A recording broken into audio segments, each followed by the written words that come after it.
Okay, here's a how-to on how to install an Android head unit into a Honda Odyssey RB1. This is my particular version. Probably something similar to what you've already got. Let's have a quick look. So this is what we're dealing with. That's the head unit already installed. This is the model which I've just ripped out now.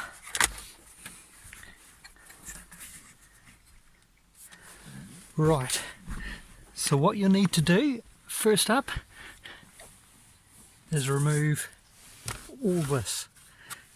Take out your glove compartment here. This all just pops off. You can actually just pull it with your hand. That comes right round there. Couple of little buttons you'll need to remove. Make sure you do it using the proper plastic tools. Don't do it with screwdrivers. You'll end up scratching all your plastic and that won't look good. There's also another button on the other side. The whole plastic front will pull off. You'll need to open your glove box at the side there to get this last bit off, and that'll give you access to everything in there. Then you'll be able to undo the screws on the side and take the unit out. You're probably wondering how to get this cover off the top. I'll just show you here. You actually just basically wrench it off, but you can see the direction of the pins on the side here, so you know which way. It's really hard to get a good grip of it. But if I show you it going in, if you push that, it will plonk into place. So you basically want to pull it out in that mode, and that'll get it out. It is tough. Be patient. Do not use a screwdriver or you'll regret it.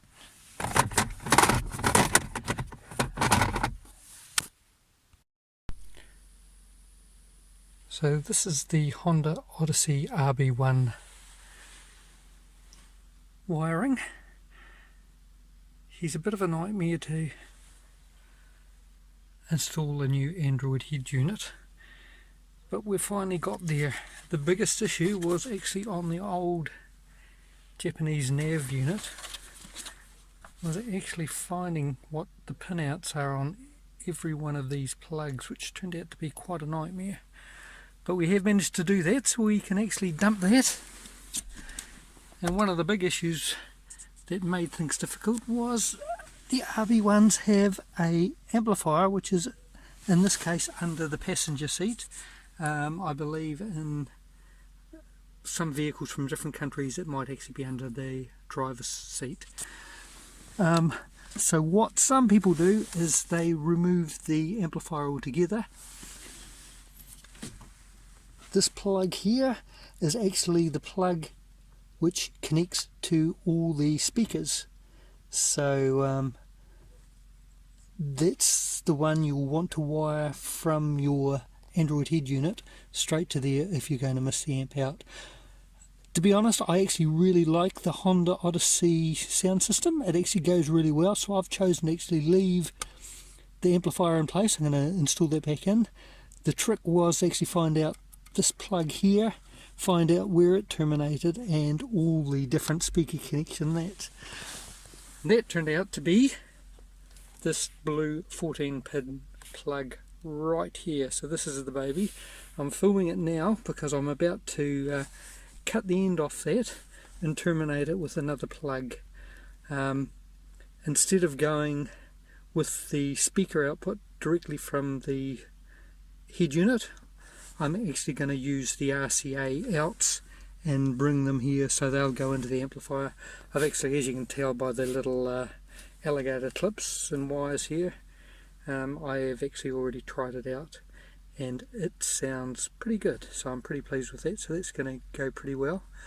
I'll come back to this later on and show you where all the different plugs and wiring are to get access for things like the radio. I also have a reversing camera, so you'll want to know where the wiring is for that, so we'll come back to that one as well. but hopefully there's a good start. I thought I'd do this now because I'm about to chop things and it won't look the same after I've done it. Alright, quick video before I drop the unit back into place. I actually had it installed for a day and realised I hadn't run the USB plugs down to the bottom, so I had to take it all off again today. Good way to run the wire is actually, you see there's a little gap in here, take it behind there, come around the side of the vents down through here, and you'll work your way to the bottom out to where there is a wiring loom down there you can get access to. The reason you do that, the first time I wired it, I draped the wires over the top here, and that created monstrous problems because the stereo wouldn't actually go in place because it's actually so close fitting. It needs to be really close. Now there's another plug in here which I've got it off. This is where you access your steering wheel controls. So there's a few other things you could access from this plug, but I just opted for the steering wheel. Off the top of my head, it's pin 8 and pin 24. I'll get nice and close so you can actually see the colours of the wire. One is to earth, so I've run a little earth wire and connected it straight to the frame down here, and the other one is straight to the back of the Android unit. I'll just show you that so you can actually see it, compare it to one that you've probably got. There we go. Get back to you. Okay, here we are into the horrible part, into the cabling. So we'll start off with the harness that was provided with the Android stereo. Absolutely zero instructions on what to do, and there was a whole pile of wire. All you actually need in the end is the battery, the ground, and the ACC wire. Everything else you can actually do without. So you could actually cut all that crap off, cut all these plugs off because you don't actually need them. I'm just going to shove them back in there. I've actually used that part of the harness. You can see I've actually tucked away the cables that I've cut off. You never know, you might want to access them at some point. I highly doubt it. Okay, now the plug, I ended up talking about whether I was going to cut it off or not. I did, and that's it in there. So that's my RCA cables, left and right, coming down into here, wired straight into the plug that went away to the amp, which was that little blue 14-pin plug. I've also this is a blue wire coming from the head unit. That is to power the amp. If you don't do that, and that goes onto the orange wire off that 14-pin plug, what will happen is you'll get a thump on the amplifier when you turn the key. So what they do in the head units is they have a little, what they call a de-thump circuitry, which actually is just a little relay which turns on the amplifier a split second after the preamp's been turned on, so you don't hear the preamp thumping through the speakers. So I suggest you do that if you're going to do what I've done and actually keep the amplifier under the seat. I'm pretty happy with that. It works really well.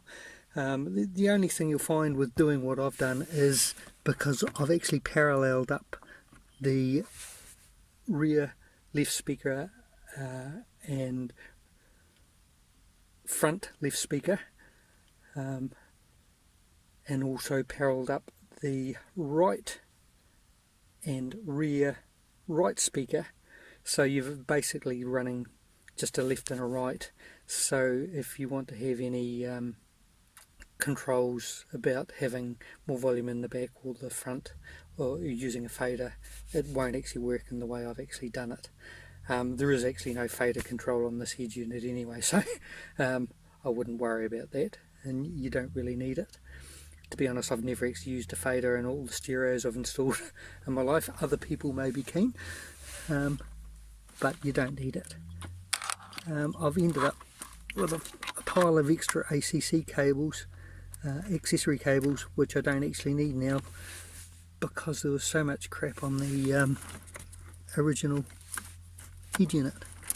These are all unused now, there's nothing actually connected to those, and there's not too much to tell. The steering wheel controls are actually up in the back of the head unit. There's a big green 30-pin plug, and I did mention it was on pin 8 and pin 24 of that, and that is actually correct. So rightio, so what I'll do is I'll post some links to Pinterest where you can actually find some of these diagrams. These are the important ones. So that's the back of the nav unit, what the plugs are all labelled. This is some of my original workings, but these two here are the critical ones. I'll post these on to Pinterest as well, so if you want to look those up you can actually find them. So the critical ones you'll want to know is where the reverse camera can be found and on what plugs. So these are actually labelled here: connector B, connector A, connector D, connector C, and they all appear here. Where I could, I've actually written down what each of the connectors actually do, so if you want to go a bit further into it you can have fun.